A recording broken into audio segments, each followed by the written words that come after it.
Hello again, everyone, and welcome back to The Accelerator with Michael Conniff. We're a podcast devoted to entrepreneurs, startups, founders, and the angels, VCs, investment firms, and family offices who so covet those companies destined to have an interesting life, if not a lucrative one, I guess you could say. But I want to remind you, you can follow this podcast on YouTube. We're also on every major podcast platform, including Audible, Amazon, Apple. You can also follow me at Michael Conniff, MichaelConniff, on Twitter. And you can go to my website, michaelconniff.com, MichaelConniff.com. And I am really happy, very pleased today to welcome to our podcast, Kurt Hallead. Welcome, Kurt. Good to have you.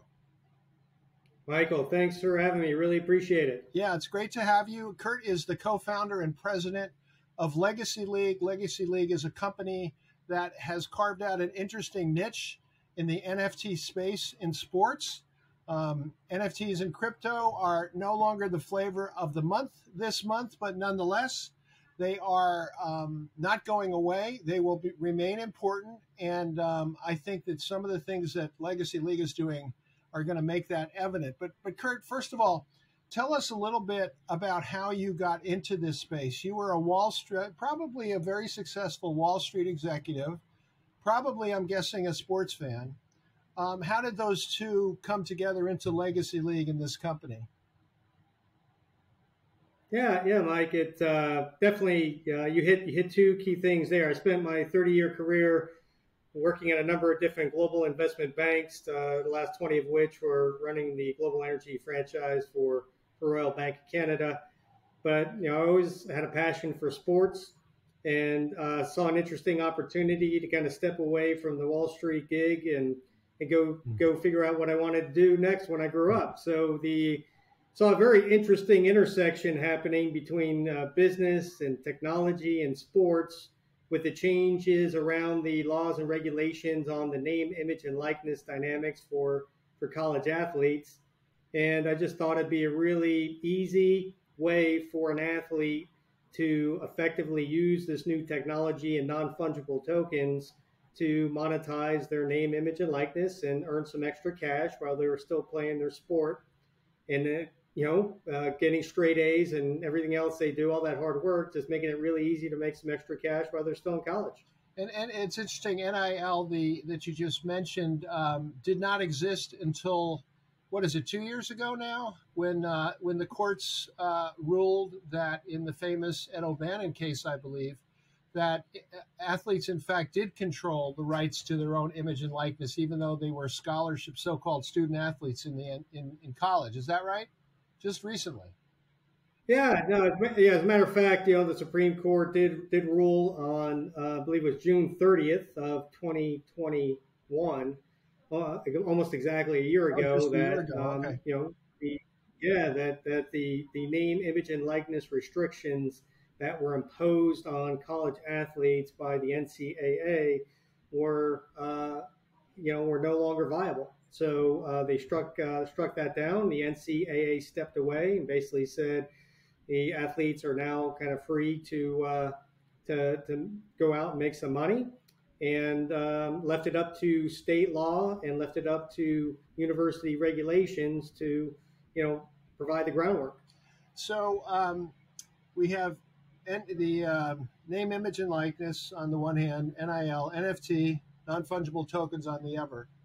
So how do they come together into a business? Yeah, no, that's a good question. So might want to just kind of also take this opportunity to say that we have definitely evolved as a company. So our initial focus was very much on student athletes and utilizing them in game action, whether it be video or photos, and create really cool artistic renderings of them. That they can then, sell in the marketplace as non-fungible tokens, effectively using that as digital collectibles. You want to think about it like trading cards. That's a very simplistic way, but our product, takes it to another level. We animate it, we use video, and all other elements around that. Shortly after we kind of launched our business and started, going on the recruiting trail and getting athletes onto our platform, we also started to have some conversations with college athletic departments and realized there was an opportunity to help these athletic departments generate some incremental revenue utilizing this new type of technology. Um, so we went down that path, had multiple discussions, and we landed our initial contract was actually with a Division III university of all things, and we landed that contract late last summer, and we've had now a number of other discussions that have led to another contract with a Power 5 university in the Atlantic Coast Conference by the name of Clemson University. I'm sure many people are familiar with Clemson. So we'll be embarking on that project here as we get into the fall. So the angle started initially on athletes and kind of game day footage, evolved into serving athletic departments, and then the athletic angle took another twist as well, where we started focusing on specific branding opportunities for groups of college athletes. So our initial foray into that led us down a path to work with a number of Black female gymnasts, and we call that project the Black Girl Magic, which we actually were up for an award in this inaugural NIL summit that occurred in Atlanta in June. So I can go on and on about what we're doing on that front, but I think it'd be best for me to just kind of step back and stop for a minute and let you continue to ask all your good questions. No, you were doing fine. We're talking to Kurt Hallead of Legacy League, co-founder and president. Well, a couple things. You raised some really interesting possibilities for this business. I want to circle back to the athletes in a second, but can you give us some sense of what the deal is with Clemson for NFTs? It's a 3-year deal, right?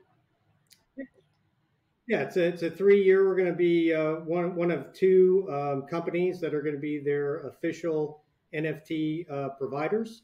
Our focus is going to be on providing NFT tickets, commemorative tickets for all of their sports. We're going to be providing some opportunity for fans and alumni to engage with the team by creating their own, football uniforms and uniforms for other sports. We're going to be providing, some really unique art around some of the cool aspects around their athletic department. For example, they have Howard's Hill at their stadium, Memorial Stadium, and before every home game, the players get off the bus and they come down the hill and they touch this huge giant rock coming down the hill called Howard's Rock. So we'll use some of that footage to create some really unique, artwork and rare artwork for alumni and fans to buy as well. So it's we like to say there's really if you could dream it, we can create it and help you monetize it. So there's a number of different opportunities and things that we're working with Clemson on. The monetizing being the key, I think, for sure. Well, as you know, I had a sports company myself for 12 years and called Interactive Sports. I know how tough this business can be, in part because teams, leagues, universities, pro and amateur, we used to call amateur, want to get checks. They want to get paid. They look at everything as a sponsorship or tend to. So as I understand it, you have a revenue split with Clemson without necessarily getting into the minute details of that, which I'm sure you don't want to. Basically, does that create, in effect, a joint venture between you and the university?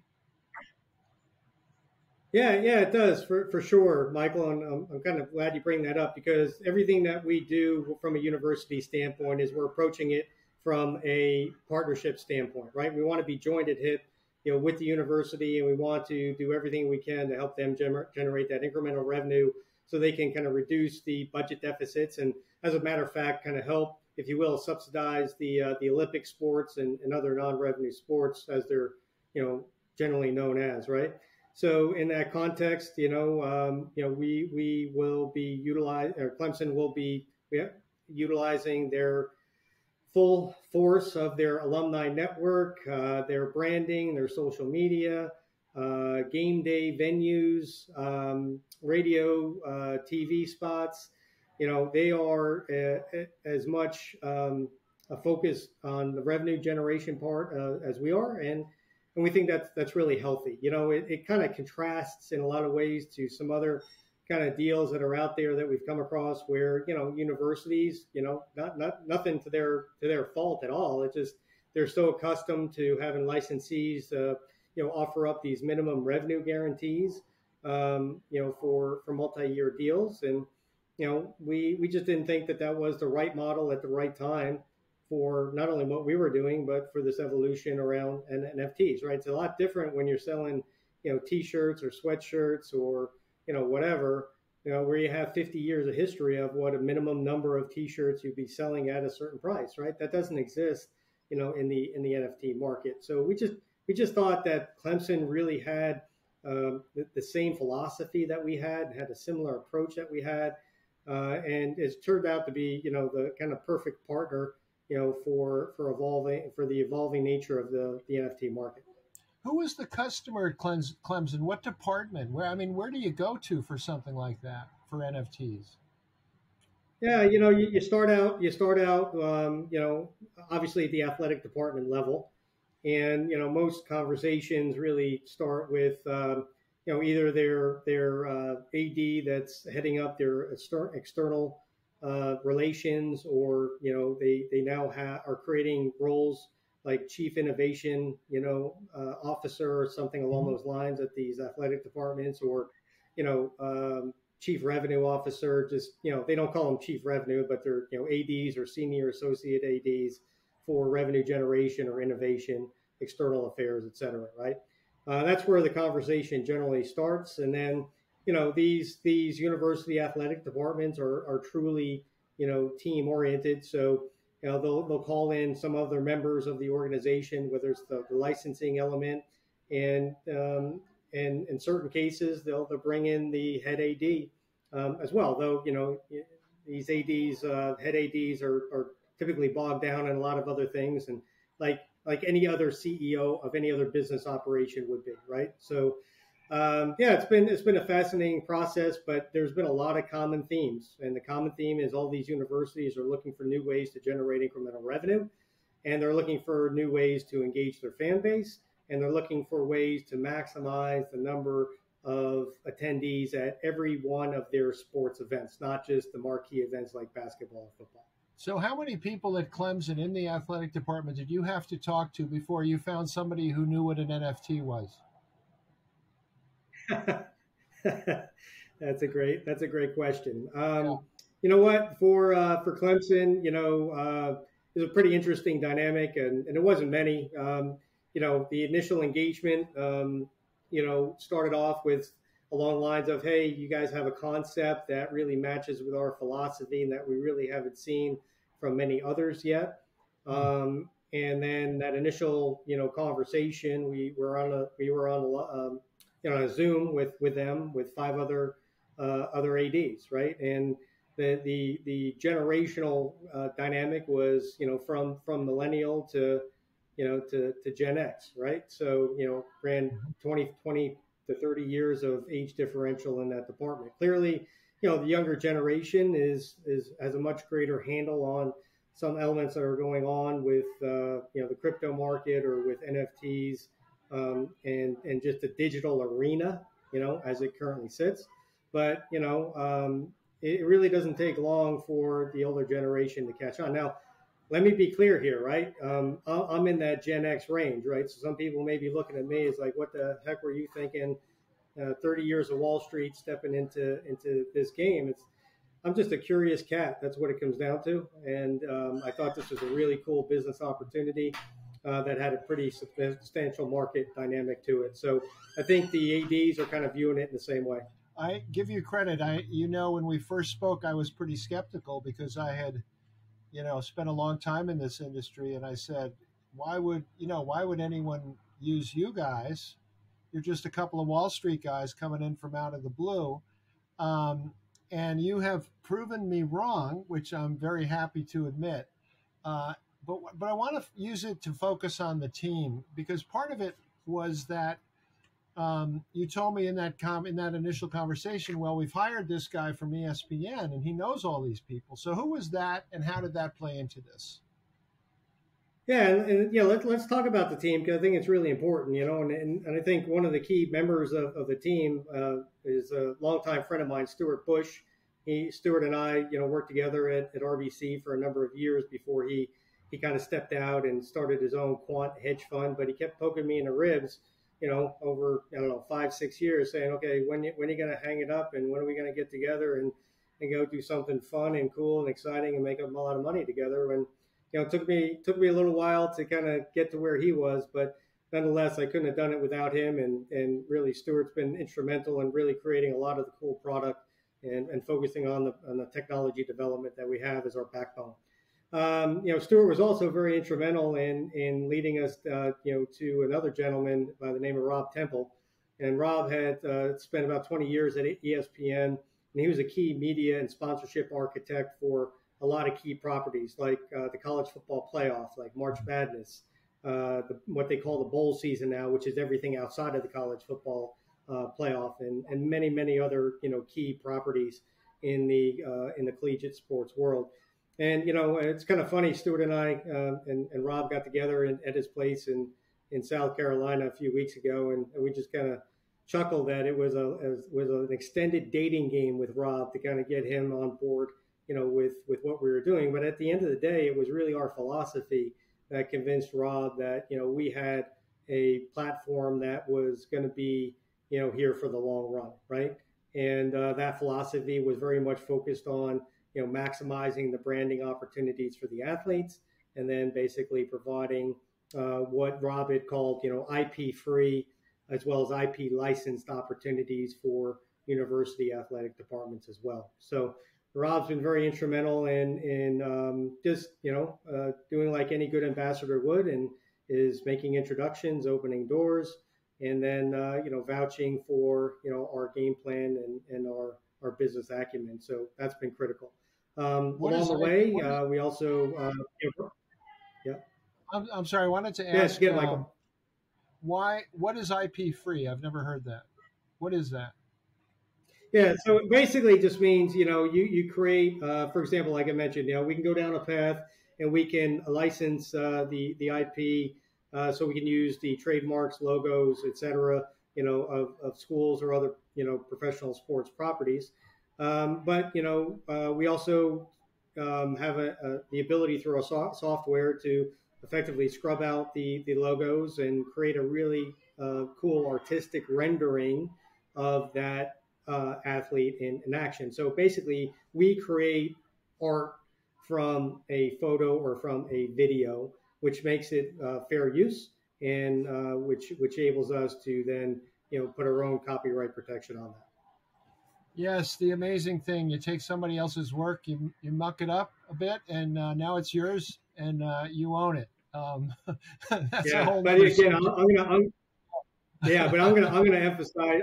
I'm gonna emphasize. It's kind of like taking a blueprint and then really creating something new around that blueprint, right? Yeah. So No, I'm just giving you a hard time because you proved me wrong. That's okay. But what I wanted to circle back to, Kurt, is what you're doing with athletes, and I want to point out to people. So we've established that it's been a year since the Supreme Court allowed name, image, and likeness of formerly completely amateur athletes who couldn't do anything like this. So this is a whole new world. Every college athlete is kind of in the game theoretically.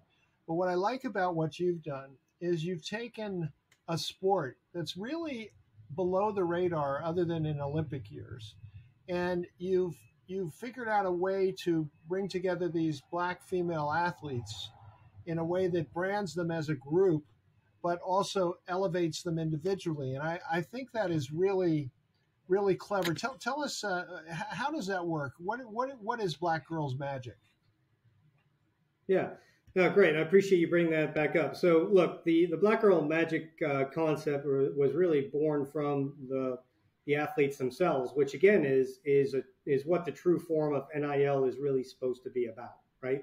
It's about these athletes, trying to become entrepreneurs, figuring out, how to brand themselves, how to market and promote themselves, and then utilize those brands, to create near and long-term income, right?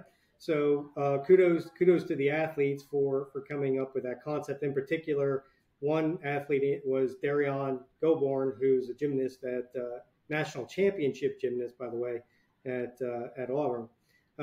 She then basically had a number of her other gymnastics friends that she reached out to at schools, including Auburn, but Michigan State, UCLA, Missouri, Rutgers. So you had these group of 7 athletes who had substantial success on the mat themselves, come together to create this new brand, right?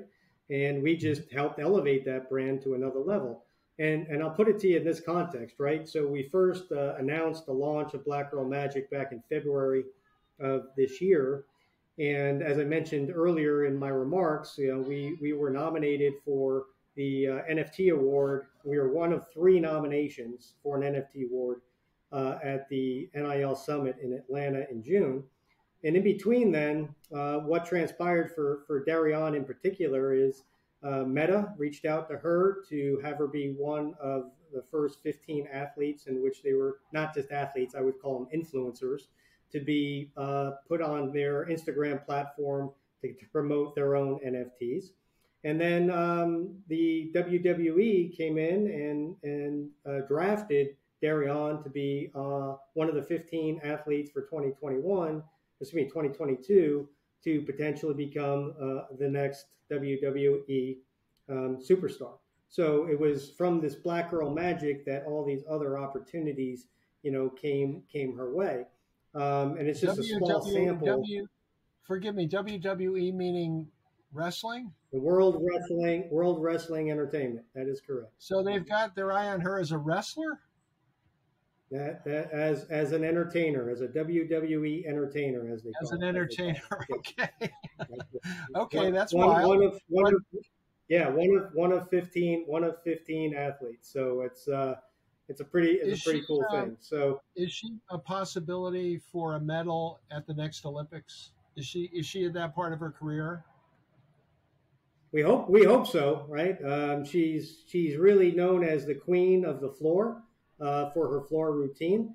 So we're obviously, with every single one of our athletes, we want them to continue on and do great things, whether it's in the professional ranks or the Olympic ranks. But yeah, I do hope that Darian is going to continue on and go pursue that dream and Olympic glory. That'd be great.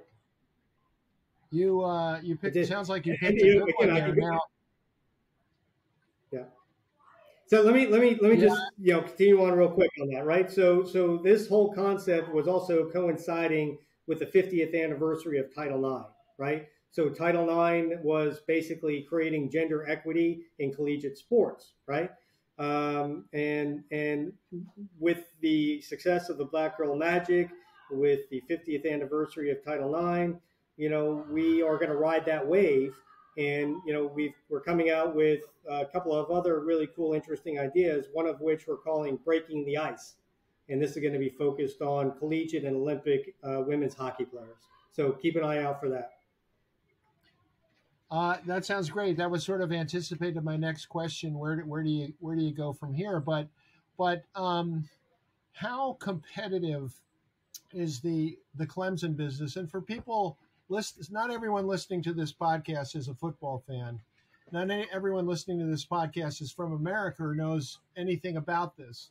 But in fact, the Clemson football team is on a level with Alabama. It's really 1 and 1A. They are the premier football team, along with Alabama, though they had a bit of a down year. So it's an immense contract for you. But when you go out there and you're selling other teams, how crowded is the marketplace for you as you do that? Yeah, it's a competitive space for sure, and it got competitive right out of the gate. But I think, like anything else, there's going to be different business models and different approaches, and there's going to be a weeding out of that competition, over time. And our goal is to be one of the top 4 or 5 players in the space. over the long haul, and hopefully we got the right business model and people and everything to kind of make that happen, right? So yeah, it's been competitive. Before Clemson, we were one of 20 companies approached by Notre Dame. We made the Elite Eight when they kind of cut their list down, and we made it to the Final Four. With them, before the Clemson opportunity, came around. So give you some general sense of what that competition is like, right? So I think the dynamics at play for us is what really stands out. The kind of feedback that we get on a regular basis is, number one, the quality of the product that we put out into the marketplace is top notch. Our philosophy in incorporating all student athletes in every sport definitely resonates with the athletic directors. And then, I think the other dynamic of being creative and collaborative on, finding ways to take, let's say, idle assets that these universities possess, and whether they be, trophies or championship rings that are collecting dust, right? You can create a really cool digital collectible and sell that to their alumni base and generate a revenue stream that they didn't have before. And I'll take it one step further. I usually rely on the law of three because everybody forgets the middle part of it and always remembers the first and last. But nonetheless, we've now had some schools approach us about creating virtual Hall of Fames for them, which would effectively be a additional opportunity above and beyond what we've approached so far. But it would put us head first into the metaverse and creating virtual and augmented Hall of Fames and locker rooms and everything else. So that's kind of what we're looking at down the road here. It sounds pretty good. I mean, it's hard to believe that this would not grow significantly. And if anything, perhaps the fallout from the crypto collapse and also the problems in the market might have cleared out some of the competition you would otherwise face. That can happen. They say it's a good time to start a company in a downturn, so I hope that's true for you. But I give you, Kurt, a lot of credit for tenacity and for sticking to it and for making some really significant headway. So congratulations on that. Thank you, Michael, and I really appreciate your interest in what we're doing and appreciate the opportunity to tell the Legacy League story. It's a good one. Thanks. I am Michael Conniff. This is the Accelerator podcast. We are here with entrepreneurs and founders, startups, angels, VCs, family offices, investment firms, with great guests like Kurt Hallead. He's the co-founder and president of Legacy League, making significant headway in the NFT space in the sports world, particularly in college and among the NIL enabled athletes, I guess we could call them now. But want to thank Kurt for being here and also remind you that you can find our podcasts on all the major platforms. Give us a rating on Apple, if you would. Make sure to subscribe. Find us on YouTube. Go to me at Michael Conniff on Twitter, and also michaelconniff.com, CONNIFF.com, my website. It is great to have you. Thanks again, Kurt. Appreciate it. Thank you, Michael. Really appreciate it. Come back with your next contract, okay? With your next scalp, I think we might say. Yeah. Absolutely, will do. All right, take care, and thank you everyone for listening to the Accelerator, and we'll be back with another podcast before you know it.